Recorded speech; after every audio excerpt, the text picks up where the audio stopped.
Hey guys, this is Pete from Crunch Time Coaching. Welcome to my 3-part series on my baby, the slicer. We're gonna have a great time. Fasten your seatbelts and let's get started.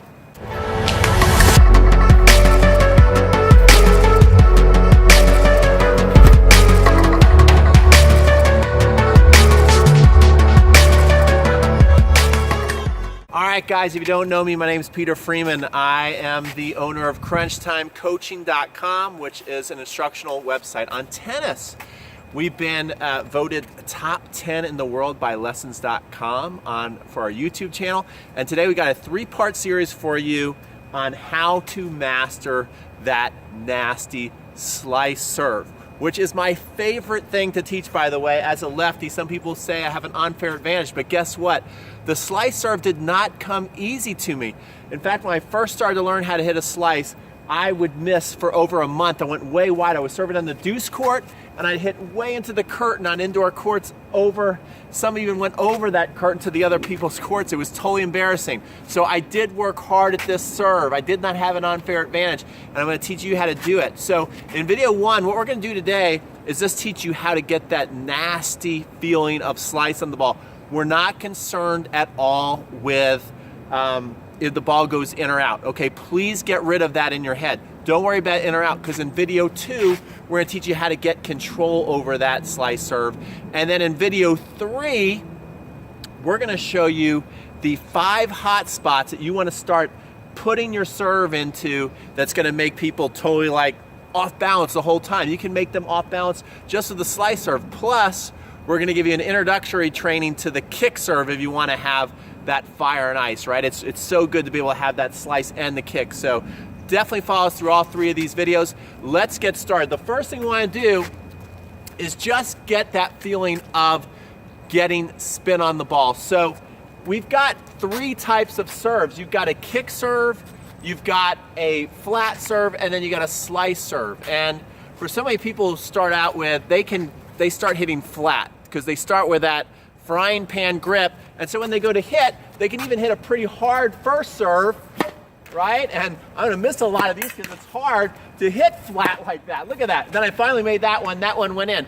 That's what a lot of people experience out there on the recreational courts, is that they can hit the ball hard, some go in, some go out, and then the second serve, what do? They gotta tap that ball in the box and it gets crushed. Well, the cool thing about, oops, we just hit the camera there. The cool thing about having a slice or a kick serve is that the spin, you win with spin, guys. The spin keeps the ball in. So if I'm able to step up here and hit a slice serve, a couple things are going on. First of all, I'm getting better clearance over the net. I'm able to get the ball off the court with a good slice, so my second shot is easier. And for a second serve, I can also comfortably step up here and feel confident that because I can spin the ball in, that it's just not going, like a hammer and nail, that I'm coming around the ball, that for my second serve, I'm confident with that. Even if I'm playing a match, you see how those balls are going in, even if I'm playing a match, I'm now jumping into that serve and feeling confident. Right now I'm just in teaching mode, so my feet are on the ground, but you can see I got a lot of racket acceleration, and those balls are going in, and I could do that all day long. And look at how they were bouncing and going off the court. So we want to learn how to do that.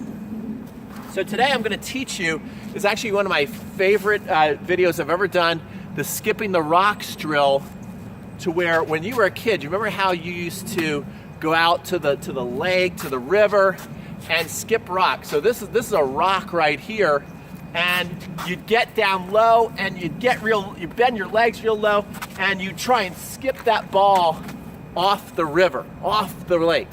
And when you got a really good one, it felt awesome. Well, that to me is how we can start learning how to hit a really good slice. So the first thing we can do, just to kind of warm up our skipping the rocks idea, is we can start to just do this with the ball. I call this buzzing the ball.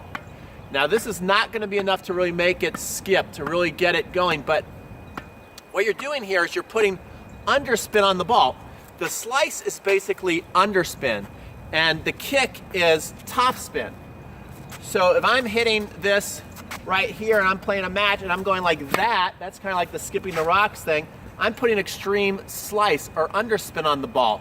If I'm coming like this, Now I'm hitting topspin on the ball. So if I'm playing a match and you see my ball moving off the court like this, see, that's slice.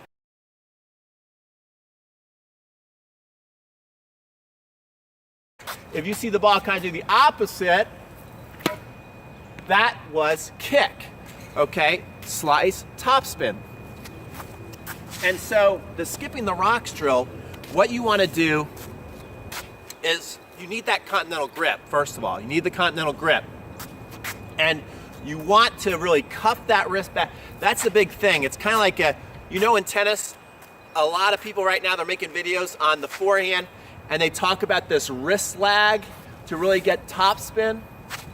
Well, I like to think of the skipping the rocks as a reversed wrist lag, to where I'm coming here and now I'm going like that. So I want to really kind of put my elbow out aggressively, and so now the strings are facing into me, because I've seen people watch the skipping the rocks drill and then they email me and they say they can't figure it out. So I'm teaching you how to do the skipping the rocks step by step today. So now I'm here, I got that elbow out, and then I'm going to go into that reverse wrist lag. See that? Now I'm coming here, but I'm in that continental grip. I'm not in a topspin grip. See that? So I really get it back there. Now if you just get back there and you do it, you can get it going a little bit, but you can't really get that aggressive snap. That's why you need this right here, and then you snap into it. Just like if you're going to get a forehand and you're here, and then you snap into it, you're going to get more momentum. So I'm kind of giving you a forehand lesson too, by the way, right now. So I'm here, strings are facing into me, and then I'm going to aggressively come like that out, very low on the ball, and now you can see that I can really put some nasty spin on the ball. That was crazy. Okay, I gotta count my blessings there. I almost knocked down a $1,000 camera, but I'm out here doing this for you guys. So that's basically that skipping the rocks. Now I'm gonna hit some more where I'm not really worried if it's going in or out, and I'm gonna hit it over there so that we don't break the camera. That's the first step we're gonna do to start filling the slice in, to start feeling what it feels like to hit that slice. So we'll be back with step 2 on this. Okay guys, so now you know how to skip the rocks. As far as, again, we have that right there into our chest. The strings are facing into our chest, elbow here cocked up, and then you're aggressively going with racket head speed. Now you don't care if you're hitting some sloppy, terrible shots, if you're hitting framers, it doesn't matter. This is gonna make you really feel the cut of the ball, getting the racket head speed, which I think is so important on the slice serve, and seeing that ball get all kinds of action on it. Don't worry if you're hitting framers or anything like that. No big deal. I hit them myself when I'm doing this. So now you got that. Now what I want you to start to do is pretend that you're in a really fancy hotel, and this is the ground floor. We're on the ground floor when we're doing our skipping the rocks, and then we want to get up to the middle floor, and then we eventually want to get up to the top floor. Because I find that when people do it this way, they'll start to naturally see it turn into and manifest itself into a serve, to where if they just try and do that serve, I see so many people struggle up here. So watch this. We're gonna have 4 balls. I'm gonna go bottom floor, middle floor, then I'm getting up to towards the top floor, and then I'm gonna get to the penthouse, and watch how the ball slices. Again, we don't care if they're going in or out. This is not an in or out drill, so if I get one in, great. If I don't, just watch the action on the ball. That's what I want you to see. So again, we're going right here, we're going down here to the bottom floor, and we're doing our skipping the rocks. Then we're gonna go up here to the middle floor, skipping the rocks. And you can see it turned into a little bit more of a slice. Then the next thing we're gonna do is we're gonna get almost to the top floor and cut around the ball. That ball actually went in and got way off the court, and then we're gonna get up to the top floor and hit that slice. And so now you can see it turn more into a serve. We got action on it.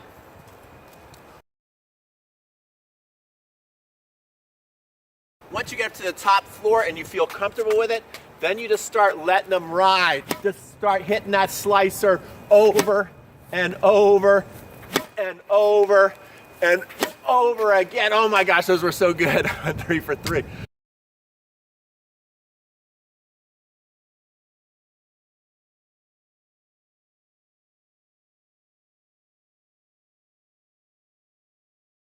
So there you go, guys. That's video 1. In video 2, we're gonna come back so I can show you how to control it. You see, once I started to get to that top floor, I could actually hit that serve inconsistently, and I was not even really aiming that hard. Like, I was just kind of winging it, but I do have pretty good precise slice serves, and I want to show you how you can start to build your consistency. So at the end of this video, I think it's up here. You can click to go to video 2, or we'll put it in the end screens. We'll make it very obvious so you can join us on video 2. Pete from Crunch Time Coaching. I'll see you right back.